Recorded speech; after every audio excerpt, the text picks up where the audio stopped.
안녕하세요. 책 권하는 사회 영혼의 비타민 강원책 TV입니다. 이젠 여름이 끝이죠? 불볕 더위와 폭염, 기상이변으로 뜨거워도 너무 뜨거운 올 여름이었습니다. 이런 기후 변화는 우리 인간이 환경을 무시하고 너무나 편리성을 추구하다 보니 만들어진 결과라고 합니다. 이처럼 환경이 파괴되는 걸 일찌감치 직감하고 환경운동에 발벗고 나선 분이 계십니다. 바로 최성각 환경운동가이자 소설가십니다. 오랫동안 일선에서 환경운동을 하시다가 지금은 초야에 묻혀 환경을 지키고 계십니다. 오늘은 최성각님의 욕망과 파국이란 책을 소개해 드립니다. 욕망과 파국? 제목만 보면 사랑과 치정으로 결국 모두를 파멸하는 그런 내용 같지만 그것과는 거리가 너무나도 먼 우리 환경 문제를 이대로 방치하면 결국 우리뿐만 아니라 전 세계가 파국을 면치 못할 거란 이야기를 하고 싶으셨던 것 같습니다. 표지에 이렇게 쓰여 있습니다. 이 책에서 다루고 있는 헨리 데이비드 소로우, 스코트 니어링, 김종철, 더글러스 러머스, 권정생, 스페틀라나 알렉시에비치, 루이스 세풀베다, 그레타 툰베리들에게 나는 환경 문제가 생명의 문제라는 것을 배웠다. 그들에게 빚을 갚는 마음으로 환경 운동을 했고 글을 썼다고 했습니다. 제가 다른 분들은 몰라도 그레타 툰베리는 알아요. 어린아이지만 UN 기후행동 정상회의에서 연설을 한 환경운동가잖아요. 지금은 아마 숙녀가 되었겠는데요. 어린아이면서도 환경에 관심을 갖고 운동하는 걸 보며 참 많이 부끄러웠었습니다. 책머리에 환경책에는 깊은 진실이 있다라며 이 책은 오래전 시민운동을 하던 시절부터 최근까지 썼던 책에 대한 산문들을 모아놓은 것이다. 서평집이라기보다는 책은 공감 에세이라고 해도 되겠다. 세상은 더 나아지지 않았고 악화되고 있다. 최근에 인류에게 닥친 코로나19 또한 마찬가지다.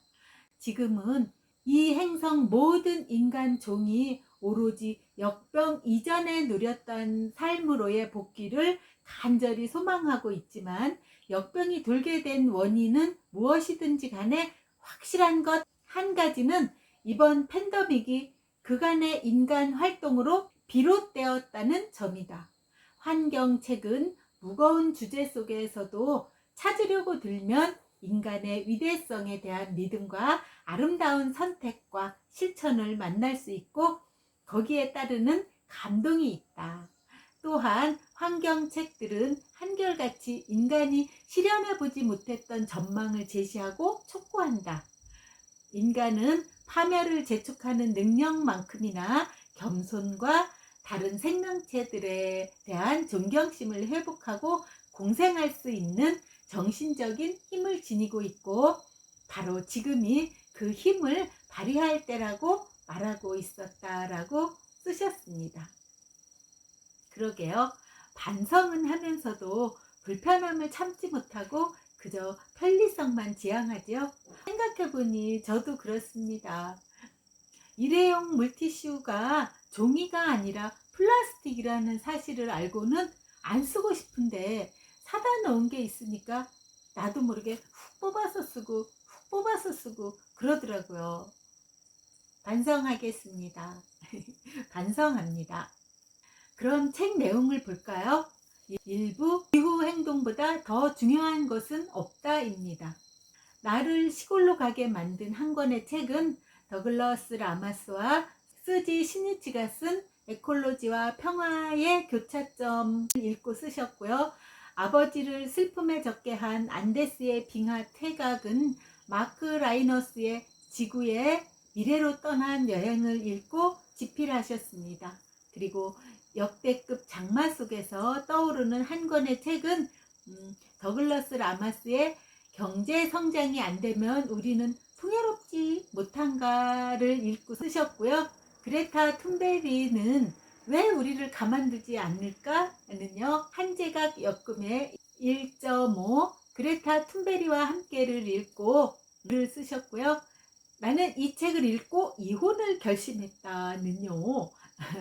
케이티 앨버트의 당신의 차와 이혼하라를 읽고 쓰셨답니다. 그레타 툰베리가 환경운동을 시작하게 된 계기가 태평양에 떠다니는 거대한 쓰레기 산 때문이라고 합니다.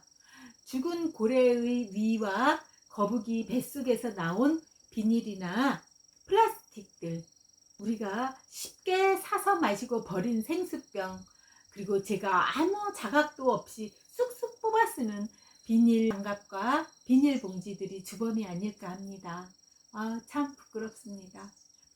지금부터라도 기후 행동에 돌입해 평균 온도 1.5도가 오르지 않도록 내가 할 수 있는 일부터 해야겠습니다. 지구에 저장돼 있는 탄소 예산이 저는 줄어들지 않도록 노력해야겠습니다. 2부 사라지는 것들의 끝없는 목록, 톰 하트만의 우리 문명의 마지막 시간들, 그리고 브루스 H. 립턴의 당신의 주인은 DNA가 아니다. 또 최계선 지음 정태련 그림의 동물시편, 강무홍 지음 오승민 그림의 새끼표범, 강정현 지음 백대승 그림의 초록눈 코끼리, 또 한나 노드하우스의 꿀벌을 지키는 사람을 읽으시고 쓰신 작품들이 있습니다. 저는 동물 애호가도 아니고 환경운동가도 아니지만 이상하게 화천 산천어 축제는 한 번도 가보질 않았어요. 바로 이웃 마을이었다면 모르지만 그렇지만 제가 지금 춘천에 사니까 뭐 이웃 마을 맞는데 그런데 왜 한 번도 가지 않았을까요? 뭔가 마음에 안 든다는 거겠죠? 또 동물들이 우리 인간을 위해 존재하는 게 아니라 인간과 함께 살아야 하는 건데 말이에요. 저 역시도 인간 중심으로 생각하며 살고 있는 듯 합니다. 이번 기회에 동물 시편, 새끼표범, 그리고 초록눈 코끼리를 한번 사서 읽어봐야겠습니다. 그리고 꿀벌뿐만 아니라 기후변화와 생태교란으로 점점 사라져가는 것들이 많아지고 또 자연의 역습이 시작되었죠. 어찌해야 할까요? 많이 생각하고 행동해야 할 문제입니다. 3부 조종은 언제 울려야 하는가? 온몸으로 삶을 실험했던 고결한 영혼 스코트 미어링. 나는 삶이 아닌 삶을 살고 싶지 않았다. 자신을 위해서는 아무것도 하지 않았던 사람 권정생. 50년 만에 다시 만난 솔제니친, 그리고 코로나19. 코로나19가 무너뜨린 정직한 작가 루이스 세풀베다. 이렇게 작가들의 책을 읽고 쓴 작품들이 있습니다. 권정생 선생님의 몽실 언니 저는 드라마로 보았답니다. 드라마를 보면서 전쟁의 상상을 알았고요. 또 저 역시 어머니가 일찍 돌아가셔서 몽실이처럼 동생들을 잘 돌봐줬어야 하는데 그러지 못했음에 드라마를 볼 때마다 울었던 기억이 납니다. 그리고 진정한 작가 루이스 세풀베다 코로나19 때문에 생을 달리하셨더라고요. 너무나도 안타까운 일이죠. 4부 이 산천은 정권의 것이 아니라 새만금과 사대강. 새만금을 들여다보면 한국 사회가 보인다는요. 바로 우리 최성각 작가님이 소장으로 있는 풀꽃평화연구소 역금입니다. 새만금 네가 아프니 나도 아프다. 발문이고요. 이제 그만 멈추시라. 이 산천이 본디 그대의 것이 아니었으니는요. 강은교회의 28분의 한국 작가회의 저항의 글쓰기 실천위원회 역금으로요. 강은 오늘 불면이다의 발문입니다. 죽어가는 강으로 귀한 책 한 권을 얻었건만 슬프구나는요. 송기혁 글, 이상엽 사진, 흐르는 강물처럼을 보고 지은 글입니다. 글 속에 산천은 우리를 포함해 모든 생물체들을 무심하게 품고 있다는 점에서 우리는 단지 짧은 한순간의 기생자일 뿐이다 라는 대목이 있습니다. 그렇습니다. 우리가 자연을 막 좌지우지할 게 아니라 자연 속에서 사는 거죠. 저도 자연은 자연스러운 게 제일 좋다고 생각합니다. 그렇기에 물길도 자연스럽게 흘러가게 둬야지 인위적으로 만드는 것은 아니죠. 그렇게 만들면 물이 흐르긴 하지만 죽음의 물이 되고 많은 생물들이 살 곳을 잃잖아요. 무지인 저도 그 정도는 아는데 한 나라를 이끄는 수장이 그걸 몰랐을까요? 5번째는요. 꿈꾸는 것 자체가 여전히 희망이다. 멋이라고 제국의 안정으로 평화가 온다고? 우리는 체르노빌, 후쿠시마 이후의 사람들이다. 생태시는 다시 발명되어야 한다. 랭부의 사랑처럼. 결코 하찮은 책이 아니건만 하찮게 취급된 책. 캘커타 인력 거꾼 샬림의 꿈과 좌절이 있습니다. 전쟁으로 수많은 사람들이 죽임을 당하고 체르노빌과 후쿠시마 원전 사고로 많은 사람들이 피해를 입었죠. 자연재해는 어쩔 수 없지만 인재로 사람의 목숨을 잃고 환경이 파괴되는 재앙은 더는 일어나지 않았으면 합니다. 그리고 캘커타의 인력 거꾼 샬림은요, 아내와 자식을 고향에 두고 죽을 힘을 다해 잠도 제대로 못 자며 인력거를 끌었습니다. 그것은 아내와 자식을 위해 얼른 돈을 모아서 3년 차를 사야겠다는 꿈이었죠. 그런데 덜컥 아내가 병이 들었습니다. 조금만 더 모으면 3년 차를 살 수 있는데 말이죠. 꿈을 포기해야 하는 처지가 되었죠. 여러분은 어쩌시겠어요? 당연히 아내의 병을 고쳐야죠. 3년 차의 희망은 잠시 미뤄두고요. 맞아요. 우리 사람이 희망이니까요. 꿈이고.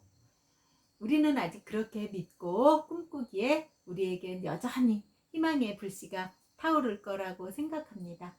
최성강님은요, 강릉 출신으로 1986년 동아일보 신춘문예로 등단하셨고요. 1990년대 초 서울 상계동 쓰레기 소각장 반대운동으로 환경운동을 시작하셨답니다.